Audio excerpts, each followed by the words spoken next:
Ailədə oğul böyütmək çətindir, yoxsa qız? Hər ikisi çətindir. Hər ikisi çətindir. Bu saat bilirsən, Oğlan variantında nə çətindir, qız variantında nə çətindir? oğlan variantında bilirsiniz, narkotikaya qoşulmaq çoxdur. Sonra Uşaqlar bilirsən, pis yola getmək budur da, narkotika, oğurluq eləmək, bu şeylərə getmək. Bu oğlanları ondan çəkindirirsən. Pis adətlərə, siqaret çəkmək, nə bilim, anaş çəkmək, bunlar hamısı uşaq üçün bu pisdir. Qalanları qız uşağı üçün.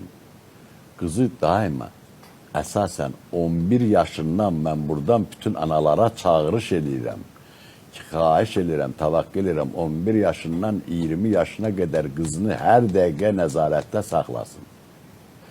Qızın həyatı onun bədənində olan hormonlardan asılı. Hormon artdısa gözü kimi gördüyü çıxıb gedəcək qız. Ona görə nəzarətdə saxlamaq, qıza hər şeyi aydınlaşdırmaq, ana deməlidir bunu. Ana tərbiyəli olmalıdır, ana daha savadlı olmalıdır nəinki atadan. yəni qız uşağının ağlına ümid eləmək olmaz.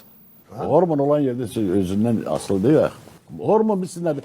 Bilirsin nə, eşq nədir? Məhəbbət nədir? Kolxoz sözdür. Məhəbbət bədəndə hormonların həddindən artıq üsyan eləməsidir. Aha. Bax, o hormonlar, cinsi hormonlardır, testosteron kişi. Bəli. Kadınlarda estradioldur məsəl üçün. Hər ikisində, kişidə də var, qadında da hər ikisindən. Amma siz baxın, bu hormon qanda çoxalıbsa qızda, onun qabağını heç kəs dayana bilməz. O demək o mümkün deyil. Aton yaxşı, anon yaxşı, hadi sakitləş. Dediğin sözler hiçbir köpeğe değen şey değil. Bir köpeğe değen şey değil. O bitti daha.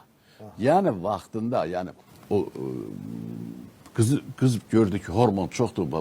Bunu biraz beğenirdi, tamam beğenecek. Gözünün qabağına gelip onu böyüdecek o sevdiğini. İndi bu valideyn nətər bilsin ki, bu qızın hormonu çoxdur ya yox?